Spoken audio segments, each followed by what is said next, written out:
Hi everyone, this is Nurse Anna from nursestudy.net, and today we're going to continue our maternity series, and today's going to be HELLP syndrome or HELLP syndrome, however your instructor names it. Enjoy. And if you would like one of our free audio books with NCLEX questions on ACX or Audible, the links are in the description below. Enjoy the questions. Question 1. A 32-year-old at 34 weeks gestation is admitted with HELLP syndrome. Labs, platelets 45,000, AST 250, ALT 300. Blood pressure, 170/110 millimeters of mercury. The nurse notes petechiae on her arms. What is the priority nursing intervention? A. Prepare the client for an epidural for pain relief. B. Notify the healthcare provider of critical platelet count. C. Encourage the client to ambulate to prevent DVT. D. Administer aspirin for antiplatelet effect. Correct answer, B. Rationale: platelet count less than 50,000 places the client at risk for life-threatening bleeding. The RN must report this to the provider promptly. Epidural anesthesia, A, is contraindicated in thrombocytopenia. Ambulation, C, increases risk of hemorrhage. Aspirin, D, worsens bleeding risk. Question 2. A patient with HELLP syndrome develops epigastric pain and nausea. Which complication should the nurse suspect? A. Acute kidney injury. B. Placental abruption. C. Hepatic rupture. D. Pulmonary embolism. Correct answer, C. Rationale: severe epigastric pain and nausea in HELLP syndrome often indicate subcapsular liver hematoma or rupture, a medical emergency. AKI, A, abruption, B, and embolism, D, are possible complications, but epigastric pain is most strongly associated with hepatic rupture. Question 3. The nurse is preparing a client with HELLP syndrome for delivery. Which intervention is most appropriate? A. Insert a Foley catheter to closely monitor urine output. B. Initiate heparin infusion for thromboprophylaxis. C. Encourage oral hydration to maintain blood pressure. D. Perform fundal massage every 30 minutes.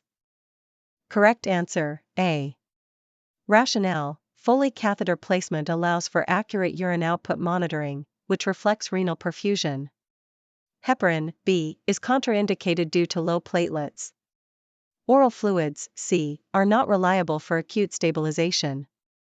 Fundal massage, D, is only appropriate postpartum for uterinotony. Question 4. A nurse reviews orders for a patient with HELLP syndrome. Which order should the nurse question?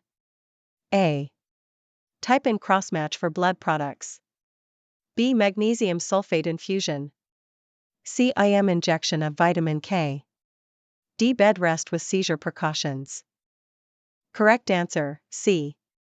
Rationale: IM injections are contraindicated due to thrombocytopenia and bleeding risk.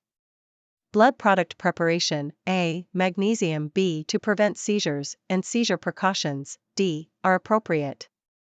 Question 5. A nurse is caring for a patient with HELLP syndrome on magnesium sulfate. The patient develops respiratory rate of 8 per minute, absent reflexes, and decreased urine output. What is the nurse's priority action? A. Notify the provider immediately. B. Administer calcium gluconate per protocol. C. Stop the infusion and monitor closely. D. Place the client in Trendelenburg position. Correct answer, B. Rationale: these are signs of magnesium toxicity. The antidote is calcium gluconate. The RN should also stop the infusion and notify the provider, but antidote administration takes priority. Question 6. A patient with HELLP syndrome is scheduled for a C-section. Which nursing action is most important before transfer to the OR? A. Insert an epidural catheter for anesthesia. B. Ensure platelet transfusion is available if ordered. C. Position the patient in high Fowlers to improve ventilation. D. Administer oral antihypertensives. Correct answer, B. Rationale: with severe thrombocytopenia, platelet transfusion may be required intraoperatively to reduce risk of hemorrhage. Epidural anesthesia, A, is contraindicated. High Fowler's, C, does not address bleeding risk. Oral meds, D, are not appropriate immediately before surgery. Question 7. During recovery, a postpartum client with HELLP develops sudden hypotension, tachycardia, and abdominal distension. What should the nurse do first? A. Reassess blood pressure in 30 minutes. B. Administer IV opioids for pain control. C. Suspect intra-abdominal hemorrhage and activate rapid response. D. Encourage ambulation to relieve gas pain. Correct answer, C. Rationale: shock symptoms with abdominal distension in HELLP strongly suggest internal bleeding. Immediate rapid response is required. Delaying assessment, A, opioids, B, or ambulation, D, would be unsafe. Question 8. The nurse is teaching a patient with HELLP syndrome about her condition. Which statement indicates the need for further teaching? A. This condition involves destruction of my red blood cells. B. My liver enzymes are elevated because of liver involvement. C. Low platelets put me at risk for bleeding. D. This condition can only happen after delivery. Correct answer, D. Rationale: HELLP syndrome usually develops during late pregnancy but can also occur postpartum. Statements A, B, and C are correct pathophysiological concepts. Question 9. The nurse is caring for a client with HELLP syndrome who begins seizing. What is the priority nursing intervention? A. Insert a tongue blade to prevent injury. B. Administer oxygen and prepare suction. C. Apply bilateral wrist restraints. D. Immediately check the client's platelet count. Correct answer, B. Rationale: during seizure activity, maintaining airway and oxygenation is the priority. Tongue blades, A, are contraindicated. Restraints, C, are inappropriate. Platelet count, D, is important but not priority during active seizure. Question 10. A patient with HELLP syndrome asks why she cannot receive epidural anesthesia during delivery. The nurse's best response is: A. Epidurals can cause your blood pressure to increase further. B. Your platelet count is too low, increasing the risk of spinal bleeding. C. The anesthesiologist is unavailable, so we will use general anesthesia. D. Epidurals slow down contractions, which is dangerous in your case. Correct answer, B. Rationale: thrombocytopenia increases the risk of spinal, epidural hematoma with regional anesthesia. The other options are incorrect explanations. Question 11.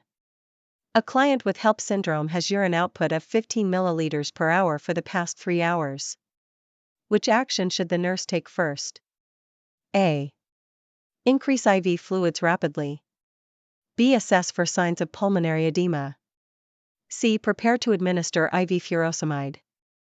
D. Encourage the patient to drink oral fluids. Correct answer, B. Rationale: oliguria in HELLP may indicate renal failure. The nurse must assess for fluid overload before increasing IV fluids. Furosemide, C, requires provider order and may worsen hypovolemia. Oral fluids, D, are not sufficient in this critical setting. Question 12.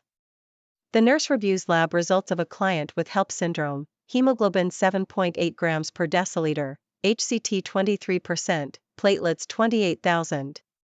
Which nursing intervention is most important? A. Place the client on strict bed rest. B. Prepare to administer blood products if ordered. C. Provide frequent oral fluids to maintain circulation. D. Monitor for constipation to avoid straining. Correct answer, B. Rationale: with critically low hemoglobin, hematocrit and platelets, transfusion may be necessary. The nurse prepares for administration, ensuring IV access is patent. Bed rest, A, is appropriate but not the most critical. Fluids, C, and constipation prevention, D, are supportive but not priority. Question 13. A postpartum client recovering from HELLP syndrome is tearful and states, "I feel guilty that my baby had to be delivered early."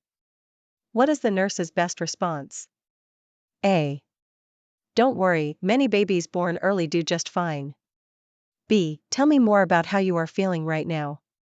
C. You should focus on your recovery instead of the guilt. D. This happened because your blood pressure was uncontrolled. Correct answer, B. Rationale: therapeutic communication validates feelings and encourages expression. Option A dismisses her concerns. Option C minimizes emotions. Option D is judgmental and not supportive. Question 14. The nurse is reviewing orders for a patient with HELLP syndrome. Which medication should the nurse anticipate for seizure prophylaxis? A. Phenytoin.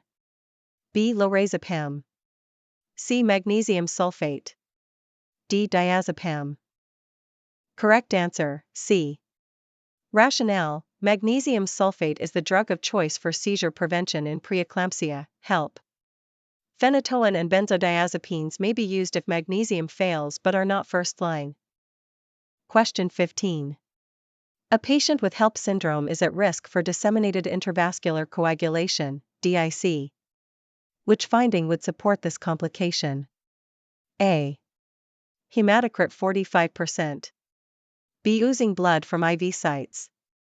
C. Blood pressure 130/80 mm of mercury. D. Strong deep tendon reflexes. Correct answer, B. Rationale: bleeding from puncture sites is a hallmark of DIC. Hematocrit, A, is not elevated in HELP, usually low. Blood pressure, C, and reflexes, D, are not indicators of DIC. Question 16. A client with HELP syndrome suddenly complains of severe right upper quadrant pain radiating to the shoulder. What should the nurse do first? A. Apply warm compresses for comfort. B. Notify the provider immediately. C. Reposition the client onto the left side. D. Offer oral analgesics. Correct answer, B. Rationale: right upper quadrant, shoulder pain may signal liver hematoma or rupture, requiring urgent medical intervention. Comfort measures, A, C, D, delay life-saving care.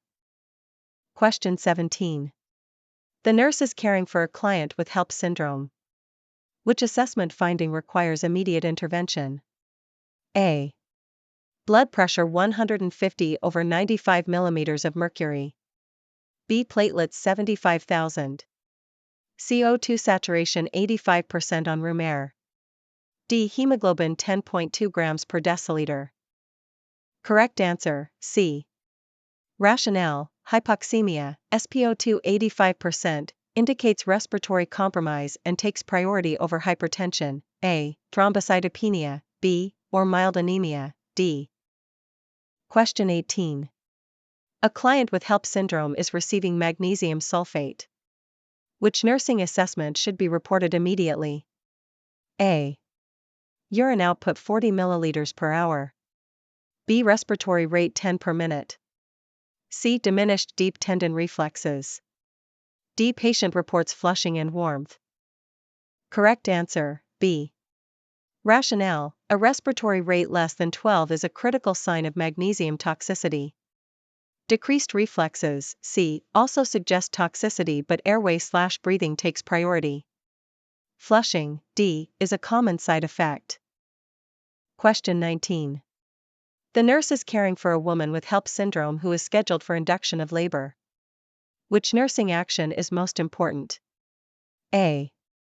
Insert a saline lock IV. B. Keep 2 units of blood products available if ordered. C. Perform a sterile vaginal exam every hour. D. Encourage frequent ambulation during early labor. Correct answer, B. Rationale: clients with HELP are at high risk of hemorrhage. Ensuring availability of blood products is critical. Hourly exams, C, increase infection risk. Ambulation, D, may worsen bleeding risk. Question 20. A postpartum patient with HELP syndrome asks, "Will I develop this again in future pregnancies?" What is the most accurate nursing response? A. No, this is a one-time condition. B. Yes, it always comes back with the next pregnancy. C. You are at increased risk, but recurrence is not guaranteed. D. You should not become pregnant again because it is too dangerous. Correct answer, C. Rationale: women with HELP have a higher risk of recurrence, but it is not inevitable. Options A and B are absolute and inaccurate. Option D is not appropriate for nurse counseling. Decisions about future pregnancies require shared decision-making with the provider. Question 21. A client with HELLP syndrome is on continuous fetal monitoring. The nurse observes late decelerations with each contraction. What is the nurse's priority action? A. Reposition the mother to the left lateral position. B. Increase oxytocin infusion rate. C. Document the finding and continue monitoring. D. Encourage the patient to bear down with contractions. Correct answer, A. Rationale: late decelerations indicate uteroplacental insufficiency. Repositioning improves perfusion. Increasing oxytocin, B, worsens fetal stress. Documentation alone, C, delays intervention. Bearing down, D, is unsafe. Question 22. A patient with HELLP syndrome reports sudden visual changes, flashes of light, blurred vision. What is the nurse's immediate priority? A. Dim the room lights and reduce stimulation. B. Obtain an order for an ophthalmology consult. C. Encourage ambulation to improve circulation. D. Administer eye drops for dryness. Correct answer, A. Rationale: visual disturbances suggest impending seizure activity. Reducing environmental stimuli lowers seizure risk. Eye consults, B, and drops, D, are not priority. Ambulation, C, is unsafe. Question 23. The nurse notes that a client with HELLP syndrome has brisk deep tendon reflexes and clonus. What should the nurse anticipate? A. The need to administer magnesium sulfate. B. Preparation for platelet transfusion. C. Ordering of a head CT to evaluate for stroke. D. Immediate induction of labor. Correct answer, A. Rationale: hyperreflexia and clonus indicate CNS irritability and seizure risk. Magnesium sulfate, seizure prophylaxis, is the anticipated intervention. Platelet transfusion, B, is for thrombocytopenia. Head CT, C, is not first. Labor induction, D, depends on stability. Question 24. Which assessment finding indicates improvement in a client with HELLP syndrome after treatment? A. Platelets increased from 45,000 to 125,000. B. Persistent right upper quadrant pain. C. ALT increased from 220 to 350. D. Continued proteinuria and hematuria. Correct answer, A. Rationale: increasing platelets reflect recovery. Persistent pain, B, and rising liver enzymes, C, suggest worsening hepatic involvement. Proteinuria/hematuria, D, indicate renal involvement still present. Question 25. A client with HELLP syndrome is being prepared for induction. Which nursing intervention is most important before administering magnesium sulfate? A. Check patellar reflexes and respiratory status. B. Ensure the bladder is empty. C. Encourage deep breathing exercises. D. Place compression stockings on both legs. Correct answer, A. Rationale: magnesium sulfate can cause respiratory depression and loss of reflexes. Baseline assessment ensures safe monitoring. Other measures are supportive but not priority. Question 26. A nurse is educating a postpartum patient recovering from HELLP syndrome. Which statement requires further teaching? A. I need to watch for signs of bleeding like bruises or gum bleeding. B. I should avoid over-the-counter NSAIDs unless approved by my provider. C. I can stop my blood pressure medications once I feel better. D. I will need follow-up labs to check my liver and platelets. Correct answer, C. Rationale: clients should never stop antihypertensives without provider approval. The other statements reflect appropriate understanding. Question 27. A nurse is caring for a client with HELLP syndrome receiving a transfusion of packed red blood cells. The patient suddenly develops chills, fever, and back pain. What should the nurse do first? A. Slow the transfusion rate. B. Stop the transfusion immediately. C. Administer acetaminophen. D. Reassure the client and continue monitoring. Correct answer, B. Rationale: these are signs of a transfusion reaction. The transfusion must be stopped immediately, blood returned, and provider notified. Question 28. A client with HELLP syndrome has the following vitals: blood pressure 160/100, heart rate 120, respiratory rate 22, SpO2 88% on 4 liters nasal cannula. Which intervention should the nurse anticipate? A. Preparation for intubation and mechanical ventilation. B. Encourage coughing and deep breathing. C. Administer oral antihypertensive medications. D. Position the patient flat to improve perfusion. Correct answer, A. Rationale: severe hypoxemia despite oxygen therapy may require intubation. Coughing/deep breathing, B, is insufficient. Oral meds, C, are inappropriate in acute distress. Supine, D, worsens oxygenation. Question 29. The nurse prepares to insert a urinary catheter in a client with HELLP syndrome. Which step is most important? A. Use the smallest catheter possible. B. Avoid traumatic insertion to reduce bleeding risk. C. Insert catheter without sterile gloves to minimize discomfort. D. Encourage the client to assist with insertion. Correct answer, B. Rationale: thrombocytopenia increases bleeding risk. Careful, atraumatic insertion using sterile technique is essential. Question 30. A client with HELLP syndrome asks why her provider wants to deliver her baby early. What is the nurse's best response? A. Your blood pressure is high, and delivery is the only cure. B. HELLP syndrome can worsen quickly, and delivery often improves both your health and the baby's outcome. C. You should ask your provider to explain instead of me. D. The baby is safer outside the womb once you reach 34 weeks. Correct answer, B. Rationale: delivery is the definitive treatment for HELLP because maternal condition can rapidly deteriorate. Option A is partly true but oversimplified. C deflects the question. D is incomplete and not always true. Question 31. A client with HELLP syndrome has platelets of 18,000. Which action is most important for the nurse? A. Use a soft toothbrush for oral care.